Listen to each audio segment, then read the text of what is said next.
Welcome to the Always Better Than Yesterday interview sessions. I am your host, Ryan Hartley. This channel exists to inspire and encourage your heart-centered leadership.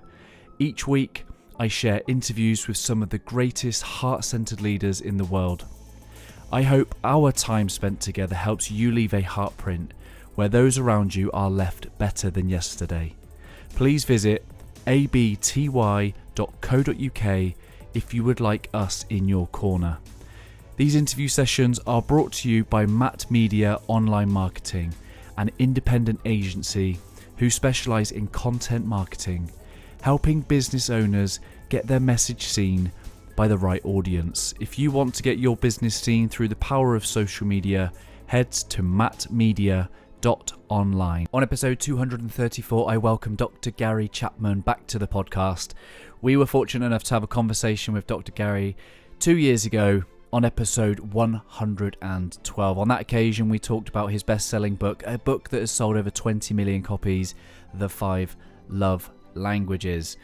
On this occasion, we're talking about Gary's new book, The 5 Traits of a Healthy Family. This conversation is an absolute blessing. The book is an absolute blessing to all of us who want to be the best parents that we can be. It's episode 234 with Dr. Gary Chapman. Dr. Gary Chapman, welcome back to the Always Better Than Yesterday podcast. How are you? Well, Ryan, I'm fine, and it's great to be back with you again. So good. I reflect back on our conversation. I think it was December, January of 2021, and what a blessing, what a gift that episode and that conversation was to our community. And I just want to honor you and thank you again. Even as 2.5 years later, that is a conversation that continues to have left an imprint on my heart. So thank you so much for that. Well, thank you. I enjoyed being with you. You know, the concept of the love languages has helped a lot of people through the years. Yeah, and I'm really excited about your new book, the one that you're going to be bringing out soon, which is The 5 Traits of a Healthy Family. That's really dear to me. It's really important to me. I have I've been with my wife since I was 15, so we're over 20 years together. And the Life Languages was really helpful in keeping that going. But also I've got 2 young children. I've got a 10-year-old and an 8-year-old. And I want to be the best dad I can be. And I'm just grateful that you're putting out resources like this that help good people like me try and lead a healthy family. Because, you know, many of us didn't come from what might be classed as a traditionally healthy family, and are trying to figure it out as we go. So having resources like this incredible book is going to bless many people who have the heart for being the best parent they can be, but maybe haven't seen otherwise, should they say. Yeah, I think in today's world, almost everyone that comes into my office for counseling, somewhere along the line will say, I grew up in a very dysfunctional family. Mm-hmm. And really, they don't have a picture of what a healthy family looks like. And this book, I think, is going to help them, because I do believe that deep inside every married couple, and especially when they have children, they want to be good parents and they want to have a healthy family. And if they had one, then it's much easier. If they didn't, it'll take more effort. But I do believe that any family can have a healthy family, and that's what this book is all about. Yeah, one of the things that you really say at the end of the book, which is these 5 traits are as old as humanity. They've been there since the start of all time.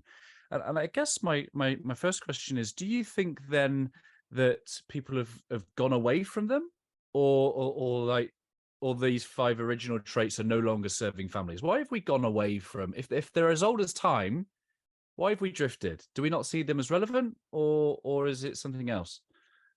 You know, I think as time has gone on, and not only in English-speaking culture, but in many cultures, we have come up with the idea that we have a better plan. And we've also come up with the idea that the main purpose in life for me is to be happy. Right. And so if you're not making me happy in this relationship, then I'm out of this relationship. And so we have many broken families.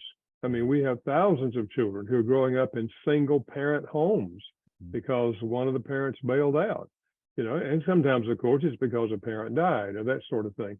But yeah, I think it's because more and more we tend to say, well, the Bible is old. It was ancient. This is a new world.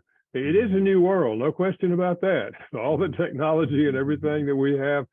But the fundamental principles of what a healthy family looks like are still true. And if we apply them, then we will have the kind of family that we would really like to have.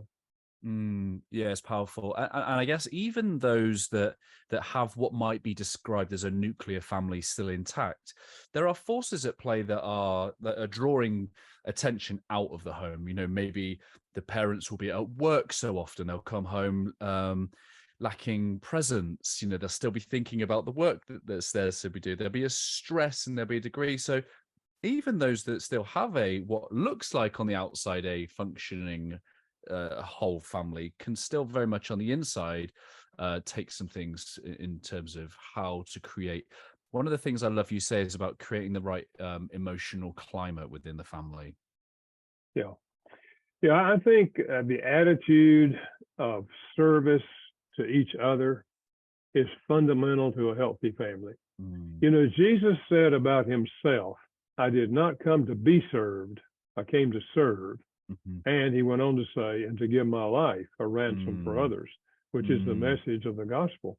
But the attitude is, I'm here to enrich the lives of the people around me. Now, if a husband has that attitude, toward his wife, I'm here to help you become the person you believe God wants you to become. And I'm here to help our children develop and reach their potential for God and good in the world. And if a wife has that same attitude toward her husband and toward the children, then they teach that attitude to the children. Here are the things. Have you noticed what mother does for us? You notice what daddy does for us? Now, here's your job so you can help mom and daddy. And at the appropriate age, we're teaching them how to serve, mom and dad, and how to serve each other. This is fundamental. The opposite of an attitude of service is an attitude of selfishness. I'm in this relationship for what I can get out of it. If you don't meet my needs, if you don't make me happy, then I'm going to bail out. It's the opposite. Two selfish people will never have a good marriage. But two people who choose an attitude of love and serving each other are on the road to having a healthy relationship. Friends, thank you for being here so far. I just want to have a heart-to-heart moment with the men. Men, are you tired of going it alone? Do you want to connect with other men who have been there, who have gone before you? Then Akira is the group for you. We know that as men we're supposed to have it all figured out, but the truth is none of us have all the answers. Well, that's where Akira comes in. Our group of successful men is here to provide you with the support, guidance, and advice that you need to achieve your goals. We don't just talk the talk, we walk the walk. Our members have been through the ups and downs of life, and we've come out the other side wiser and stronger. We want to share our knowledge and experience with you so that you can avoid the pitfalls and reach your potential. Akira is our brotherhood, a place where men can be vulnerable, share their struggles, and celebrate their victories. We meet regularly to discuss the issues that matter most to us, from career, finances, relationships, and personal growth, and we do it all in a safe and confidential environment. So if you're ready to level up in life and become the best version of you, the best version of you for yourself and those you lead, then consider joining Akira today. You can find out all the information that you need at abty.co.uk/Akira. The link's in the show notes. We're waiting for you, brother. Yeah, one of the things that has shaken me to my core of the 5 love languages, the very last page, I think you say the words, for all the love we don't receive as children, we become adults that seek that in the world. And I've met many adults that have a posture on service, but it comes from an unhealthy place. It's almost like they lead for love rather than from love. And I guess, how do we help then our family unit be healthy in serving from love so that they can become the living embodiment of Jesus, as opposed to needing and seeking something from the world? Yeah, I think if we love others in order to get something, it ceases to be biblical love. It's really manipulation. Right. I'm trying to manipulate you to do what I want you to do. True love is simply thinking in terms of how can I enrich the other person's life? And this kind of love is a choice. This kind of love does not begin with an emotion. It begins with a choice. I'm in this relationship with you, or we have these children, and I'm choosing to have an attitude of love and service to you, to help you become and help them become what they would like to become. So when we recognize that this kind of love doesn't begin with a feeling. Now, it affects our feelings, to be sure. It doesn't begin with a feeling. It begins with an attitude. And we choose our attitude. We do not choose our emotions. We choose our attitudes. Every single day, we choose the attitude. Lord, today, what can I do to enrich the lives of my family members? And we try to communicate that to the family. You know, and what we want the children to grow up with is the idea that in our family, we serve other people. I remember when our kids were like 10, 11, 12, I would put some rakes in the back of the car and drive through the neighborhood looking for yards that had not been raked. The leaves had not been raked in the fall. And I would knock on the door and say, hi, I'm Gary Chapman. I live down the street, and I'm trying to teach my children how to serve other people. And if you don't mind, we'd like to rake your leaves for you. Yeah. They would say what? And I'd repeat my little speech, and they would say, oh, I would love for you to, I'll pay you to rake my leaves. I said, no. I don't want money. I just want to teach my children how to serve others. You know, Ryan, I never had anyone who would not let us rake their leaves. And the kids loved it, you know? And when they grow up with that attitude, we're here to serve other people, and you give them examples like that and experiences, chances are it's going to be easier for them as an adult to become a loving person. Yeah, and I think one of the things you say in the book, which is about they will copy what we model, not what we say. It's monkey see, monkey do, right? Yeah, absolutely. Now we do need to use words and teach them, to be sure. Yeah. But we need to model what we're teaching them. Yeah, and this is the thing that has really kind of supercharged my intentional parenting, shall we say. I've always had a heart for wanting to be the best parent I could be, but sometimes I think sometimes you've really got to get to know yourself, know your values, your maybe your love languages. You need to understand self, because parenting can be stressful, right? Particularly when you're in a relationship with other people, like iron sharpens iron, right? and I think someone said to me the other day, like, the purpose of a relationship is self-awareness or something like that, self-discovery, because we learn about ourselves in relationship with partners and children, and I don't think it's until I really got clear on who I am that I really started to go, okay, well, this is how I affect people both positively and negatively. And then that's how I can then start to be more conscious with the way I show up in the home, both with my wife and with my children. You talk about the five traits of a healthy family. We've just covered the first one, which is about having a family with a heart for service. The second one is all about having husbands and wives who relate intimately. How do we grow in intimacy? And I guess before we do that, why might intimacy be something that is lacking within a relationship? Yeah. Well, I think sometimes when you hear the word intimacy, people think of the sexual part of marriage. Mm-hmm. It's far more than that. You know, when God said it's not good for Adam to be alone, and he created Eve and instituted marriage, he is picturing for us what marriage is supposed to be like. In fact, it says they become one, you know. So it's intellectual intimacy, where we're sharing our ideas and our thoughts and our dreams. It's emotional intimacy, where we're sharing love and also sharing our emotions. If we have, what kind of day did you have today? What happened today in your life, and what did you feel like today? We're sharing our emotions with each other freely, and then we're sharing social intimacy. That is, we do things together outside the home. This may be going to a ball game. It may be taking a walk down the road. It may be having dinner with friends. But we share life, socially with each other and with other people. And then obviously there's physical intimacy, to be sure, and spiritual intimacy. We're sharing our walk with God. And I don't mean, Ryan, that we're preaching to each other. I read this in the Bible this morning, and you need to hear this. Well, that's really interesting, because when my wife and we went through our struggles, she found faith and I didn't have a faith. So I have a faith that's, I guess, 4 years old. So I understand the concepts of why faith can help in a relationship now, because I know that with my faith, I become a better human being for myself in this family. And then she has that faith for her purposes too, not for me to use that over her, not for me to say, well, you're not following this. It's no, that the purpose of my faith is so that I may have better fruits of my spirit. Yeah, absolutely. So, you're sharing with your spouse, honey, this morning I was reading in the Bible, and this really, really spoke to me. And you're just sharing with them something that God impressed on your heart this morning, Yeah. And also, obviously going to church is sharing a spiritual experience. When you stand beside your spouse and hear them sing the songs, and then you come home and talk about, what can we learn from what the minister said today? So intimacy involves all of those things. And in a healthy family, a husband and wife will have an intimate relationship. And this, again, is a model for children as to what marriage is all about.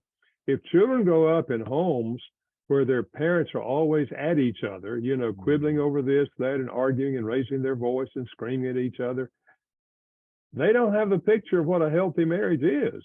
So when they, get married years down the road and they're operating on their own selfish nature, they'll likely do what their parents did because, well, that's the way mom and dad did it, so we'll argue our way through life. But you don't have to repeat the pattern. If you learn what a healthy family looks like, that God can help you have a healthy family. Yeah, and I think, obviously, if we are extrapolating, Genesis, the idea that the serpent says is that there's something outside that you will be. If you just have something outside of this arrangement, then you will have all that you need. And how much of the world is contributing to this belief that we'll be happier when. And, I was led the lie than the belief that I would be happier or my children would be happier if I wasn't present in the home. There was a point where the serpent came to my heart and said, your family will be much happier if you and mum weren't together, because at the moment there's conflict. That is a lie. I truly know, now that we've gone on 4 years of restoration, I know that to be a lie. But so often people believe that lie, that actually it's better to have separate, if you don't. What's your view on that? Well, I think it's a common factor. And I think it's because two humans, husband and wife, will never agree on everything. Yeah. Because we're human. We have different ideas, we have different histories, we have different emotions, and we will have conflict. The problem is not conflict. The problem is when we don't know how to solve conflict. And so we end up arguing because I know I'm right and I'm trying to convince her that she's wrong and I'm right. Well, she knows she's right. She's trying to convince me. And often we get into arguments. Well, nobody enjoys that. That's not satisfying. And after a while, you have these arguments again and again and again, and there's no love. You're not feeling love. Just by nature, you want to get out of that. And you think it would be better for the kids if I got out of this. The reality is, however, it's not the problem that you disagree on things. It's that you've never learned how to treat the other person as a human. Honey, I'm going to let you have ideas that I would never have. And when we differ, I want to hear your idea. And we try to put ourselves in their shoes and look at the world through their eyes and understand where they're coming from. So we can honestly say, honey, I see now what you're talking about. And I can see how that makes sense. Now, let me share my perspective. And you listen empathetically, and then they listen to you, and then you say, okay, obviously we disagree on this. How can we solve the problem? And you spend your energy looking for a solution rather than spending your energy trying to win an argument. So if you learn how to resolve conflicts and treat each other with respect and dignity as you walk through the conflict, you'll work through those things. And there are going to be conflicts as long as you live. But they're easier the longer you go in, really handling them in a healthy way. Yeah, you're right. I was in a workshop yesterday with a team, and I just said to them, I said, many people believe that a healthy team has an absence of conflict, but I think a healthy team is one that can become stronger through that conflict. Yeah, yeah, Yeah. absolutely, absolutely. One of the third principle then is, or the third trait is about having parents who guide. There's so many parents outsource their guiding of their children to what would be typical mainstream education, and they forget how much they're doing their children a disservice by teaching them about life, about who they are, their identity, their values. In many respects, peers are mattering more than parents in today's day and age. How do you speak into those parents who could step it up a little bit and be active guiders within the home? Well, I think most parents want to be that, and yet many times it's because of the busyness of life that they don't play that major role there. But the fact is, we're teaching them, even if we are not actively involved in them. We're teaching them by our lack of involvement. So, the biblical words are teaching and training. It says, raise your children up. The King James version of the Bible said, bring them up in the nurture and admonition of the Lord. But one of those words has to do with, one of those words is the word, teaching them. And then the other is actions. And words and actions go together when you're training children. Yes, we're going to explain things to them. We're going to tell them what the rules are, for example, all of that. But we're also going to tie actions with that. For example, a mother goes to the door at 6 o'clock and says, Johnny, dinner. And Johnny's playing next door. Johnny just keeps on playing. Yeah. His mother goes back in 5 minutes and repeats that. Yeah. Then she repeats it again. The fourth time, she says, Johnny, get home. And Johnny comes home. Why? Because he's learned that if he doesn't come home when mother says, get home, she will come down there and take him by the hand and walk him home. And he does not want mother in the neighborhood. Now, if you want him to come home after 4 calls, that's your choice. If you want him to come home on the first call, you just take the action that you used to do with number 4 and put it on number 1. But tell Johnny, I heard this program and I got an idea. From now on, I'm going to call you one time. And if you don't come, I'm going to come down there and walk you home. You won't walk him home but one time. He'll come every time. It's words and actions, little things and big things, and teaching and training our children. Yeah, you've just alluded then to this idea of children who obey their parents, which leads nicely into the healthy trait number 4. What is the essence then of an obedient child? I think children have to learn, and that they would not use this word, but that the parents are the authority in the home. Yeah. Just as God is the authority for all of us. And so the parents make rules, and those rules are designed to flow out of the love of those parents. Every rule that God has given us to live by have come from his love. If he says don't do this, it's because he loves us.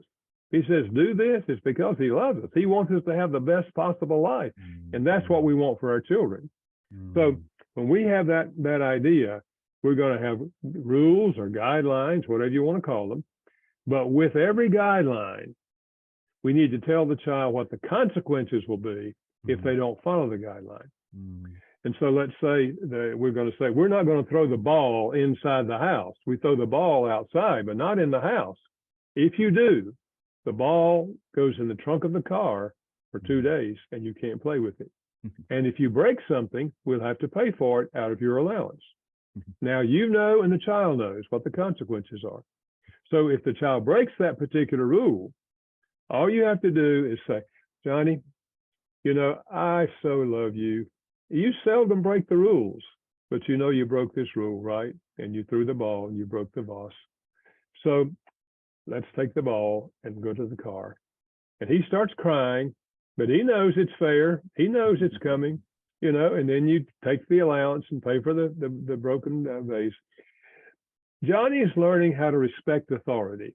Yeah. You know what I hear, Ryan, from public school teachers is the biggest problem they have is keeping discipline in the classroom so they can teach something, because the children don't respect the authority of the teacher. So if they don't learn how to respect our authority in the home and obey us in the home, then they likely are going to be lawless when they get to be adults. Yeah. So Yeah. it's a huge factor, and it's a part of a healthy family that children will have the attitude of obeying. I don't mean they'll always obey, no, but they have an attitude of obeying, and they will honor the parents for that. And as adults, we model that for them as we honor our parents. You know, we're adults, but our parents gave us life. So now we're honoring them in whatever way we can. And we tell our children what we're doing for our parents, because someday they may need to be taking care of us. So we're teaching them how to honor their parents by honoring our parents. Yeah. And the one liner that I absolutely love from this book is it says, honor is in the heart of adult children. Yeah. Yeah. Absolutely. And, you know, even if our parents weren't perfect, and none of them were, we can honor them for giving us life. We would not be here if they had not given us life. So there's always a reason for honoring our parents. Yeah, I think just to summarize what I've heard is children submit to our authority if there's a context of love. Yeah, if there's a connection and there's a belief that there's love present, then there's a submission to authority. Yeah, and that's why one of the things I say is, when you have to do discipline, wrap it in love. Yeah. If the child's love language is words of affirmation, then you give them positive words before you administer the discipline and positive words after, so that that child feels loved. And they already know that you know they're going to have to suffer the consequences. But if they wrap it in love, they're going to accept it as being, this is the right thing. This is what should have happened. One of my community members, Ash, she's asked a question around the role and the impact of trauma within childhood, and how does that manifest and interact with their later, should we say, love language? Yeah, well, I think trauma can be traumatic in the life of a child. There's no question about it. And it does impact that child, typically for years to come. And that's why if a child has gone through trauma, the parents can help in terms of letting them talk about what happened and how they felt about that, you know. But if the parents are the ones who caused the trauma, then that child's going to have help outside the home, somebody helping them, helping that child walk through that trauma and realize that's not the way things should have been. Yeah. And, you know, parents can help if they have caused trauma in a child's life. They can help by apologizing. You know, they're older now. They realize what they did, so they apologize to the child for what they did. And children will likely forgive you if you're willing to apologize. So it's not just as simple as the one that we lacked becomes our primary one as adults, primary love language. No, I know, and I don't really know. You know, people have asked me, how's the love language develop, or are we born with it? I don't really know. I just know it's there early. By 4 years of age, you can tell a child's love language just by the way they respond to you and other people. You know, my son's love language is physical touch. When he was that age, I'd come home from work, he'd run to the door, grab my legs, and climb on me. He's touching me because he wants to be touched. You know, our daughter never did that. At that age, she would say, "Daddy, come into my room. I want to show you something." She wanted quality time. So it's there very early in a child's life, and learning a child's love language and speaking it, you know, often, you meet that emotional need that the child has for love. There's so much richness and depth in the book that our audience are just going to have to go get the book rather than just take this conversation. But I love what you say about your book is that it's not to be read, but it's to be experienced. I've often said the same about this podcast. It's not necessarily to be listened to, but to be experienced and to be implemented, because I think the transformation becomes possible when you apply some of these things. Yeah. You know, what we do in the book, we actually give a code where they can go online and it'll give you a lot of things that you can do to apply the things we're talking about. Now, I give some illustrations in the book, but if people really want to build a healthy marriage, They work through the book, and then they can download all the stuff that's online. It's all free, and really focus in on each of these 5. And if a couple begins to focus in on these and do some things to begin to build them into the relationship, you're on the road to having a healthy family. I'd love to finish draw the conversation in with the final trait, which is important to me, which is about husbands who love and lead. A loving leader within the home. And as I said earlier on the outsourcing of education, there's a lot of outsourcing of men to the leadership within the home, to the wives and the partners. And why might that be a disservice? What is the importance of the role of the father within the home? Well, the scriptures say the husband is the head of the wife as Christ is the head of the church. I think that's been grossly misinterpreted many times. Husbands would say, well, the Bible says, I am the president, you are the vice president. I have the final word. Or I am the general. I make the rules and tell you what to do. And the tyrant. No, the model is Jesus. We're to be the head as he was the head. What did the head of the church do? He died for the church. Ooh, and that's why I use the word loving leader. Don't ever separate those two words. The husband gives his life, if necessary, for his wife, the benefit of his wife. He's there to serve her. And if a husband takes that kind of leadership, I don't think many wives are going to walk away. And I did a little research, Ryan, and found out that in our country, not a single wife has ever murdered her husband while he was washing dishes. Not one. It's hard to reject a loving leader. And, this really was what turned my own marriage around, Ryan. My wife and I had a lot of struggles in the early years. And I remember when I finally said to God, I don't know what else to do. I mean, this is not working. I don't know what to do. And as soon as I said that, there came to my mind a visual image of Jesus on his knees washing the feet of his disciples. And I heard God say to me, that's the problem in your marriage. You don't have the attitude of Christ. Hit me like a ton of bricks, because I remember what Jesus said. He said, after he washed their feet, he said, you call me teacher and master, and you're right, but in my kingdom, the way you lead is by serving. And I knew that was not my attitude. My attitude in the early years was something like, look, I know how to have a good marriage. If you'll listen to me, we'll have one. Yeah. But I said, Lord, forgive me, forgive me, and please give me the attitude of Christ. 3 questions made this practical for me, Ryan. When I was willing to ask these 3 questions, my marriage began to change. They're simple questions. Question number 1, honey, what could I do to help you?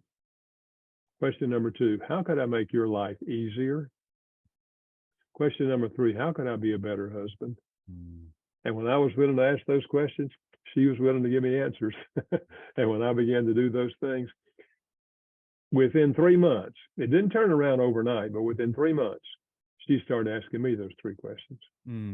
And when you get it going that way, the husband takes the leadership in reaching out. He starts the whole thing. He doesn't sit around waiting for her. No, he's going to take the lead in this, and then she's going to reciprocate. And you're going to have the kind of marriage you wanted to have when you both have that attitude toward each other. Yeah, there's a lot of there's a lot of narrative in the world that talks about misogynistic, patriarchal, but for me, that's just the heart of a relationship where the service is postured on each other, and that's that win-win. And as much as I know about the whole polarity of masculinity, femininity, that's the type of love where women get to rest in. That safety, that provision, that protection. It's not about control and power over. It's about love and service. And one of the things that you articulate really nicely within the book is about the characteristics of a loving father. And I won't list them all, but some of them are about what we've just talked about. Providing, protecting, loving unconditionally. But there's also this like softer side, this like ability to connect with your children, to be emotionally available, to play. Like, how do men who are either conditioned out of their hearts because they've been told that that's weak and not to show vulnerability, or maybe they're too busy because work's got the best of them and family's got the rest of them, how do we speak into those men and encourage them to take time to play? I think if husbands and fathers do not take time to interface with their children on the level where that child is, they're going to live to regret it. And that child is going to grow up to have missed something. Brian, I had a very sad experience recently. I was at the cemetery burying a father. His son was 25 years old. I found out. I didn't know the son, but I started talking to him afterwards. And I asked him something like, what kind of relationship did you and your father have? And he said, I never knew my father. I said, what do you mean? He said, my dad had a job where he was gone all week long. He came home on Friday night.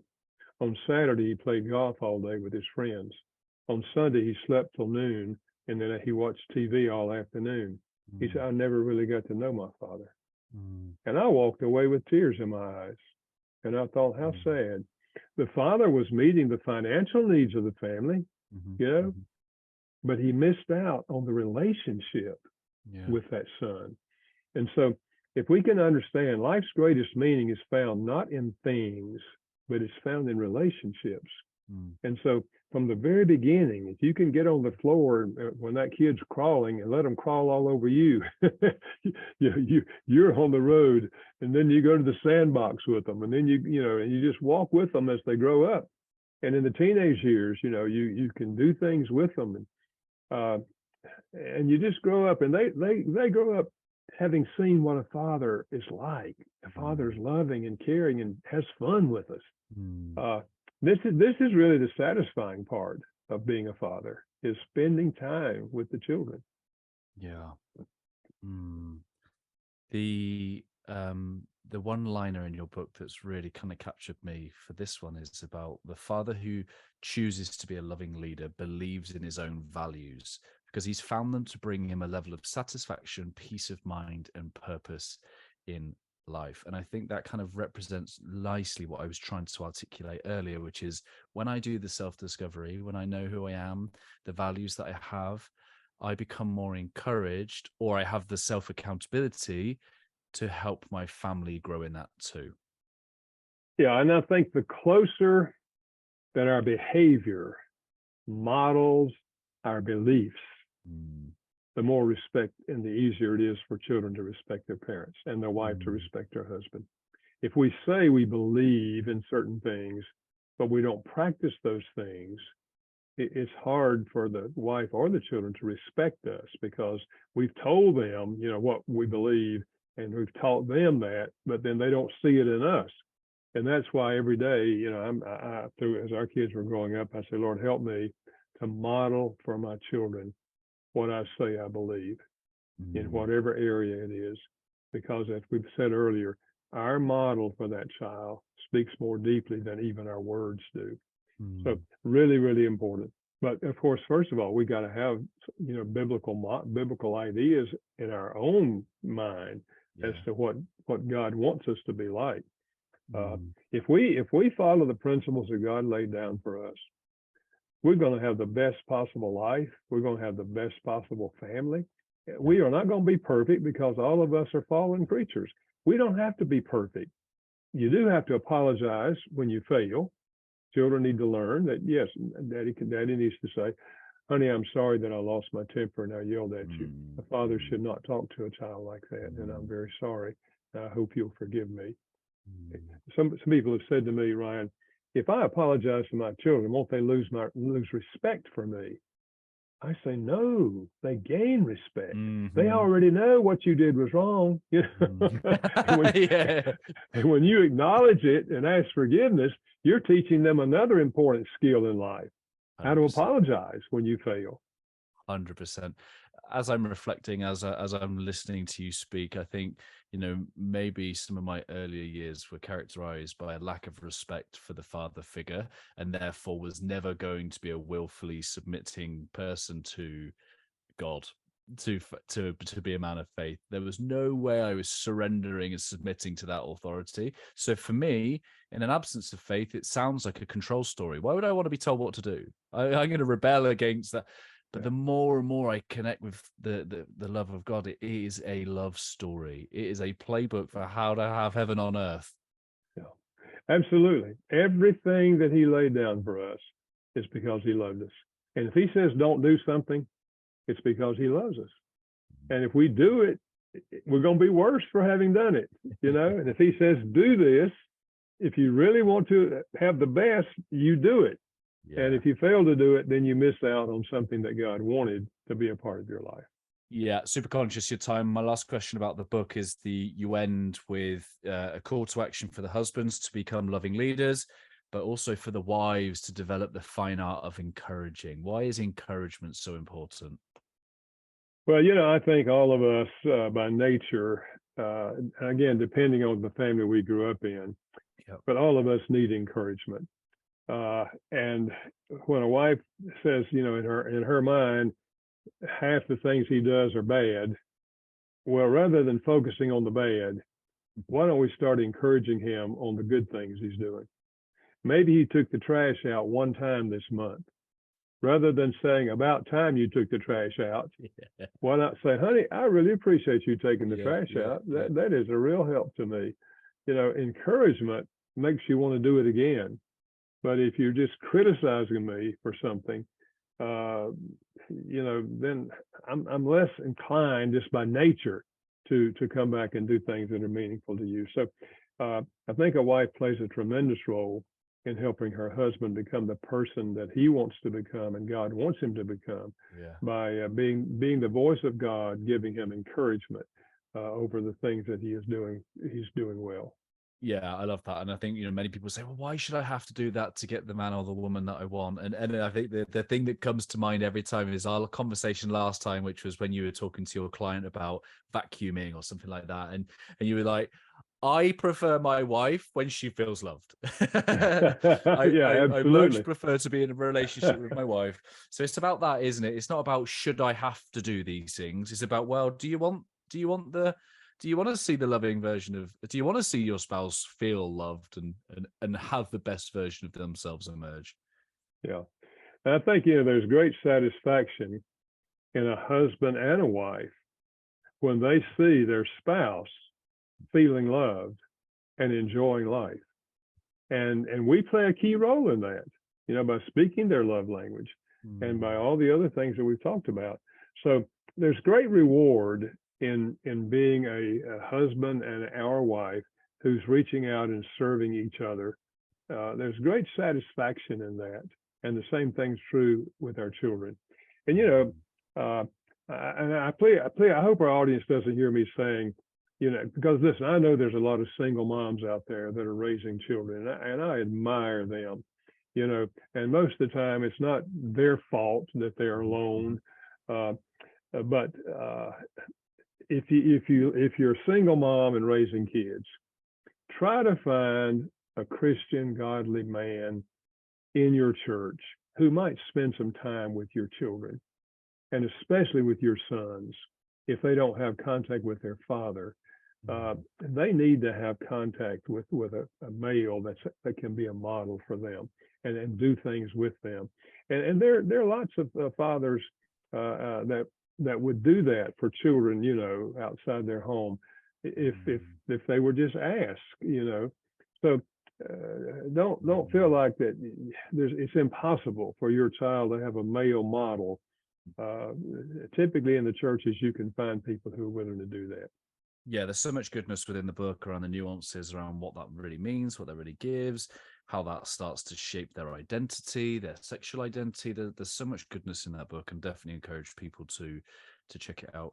I have a word here, always better than yesterday, and it's called Heartprint. And the word really represents the legacy that we leave behind, the ripple effect, the possibilities that we create for other people. Dr. Gary, I'd just love for you to just take a moment and consider what you think the heartprint of a healthy family would be. Well, I think it would be that the children come to adulthood with a deep sense of gratitude for their parents. And in fact, in this book, I let our children, we have two, a boy and a girl, I let them weigh in on the family they grew up in. But I think that's where the Heartprint is. It's in the lives of our children. And when they grow up and have a model of what it's like to have a healthy family, and then we see them doing that. You know, the Apostle John said this in 3 John verse 4, I have no greater joy than to hear that my children walk in truth. Now, he probably was talking about his spiritual children, but it's certainly true of biological children.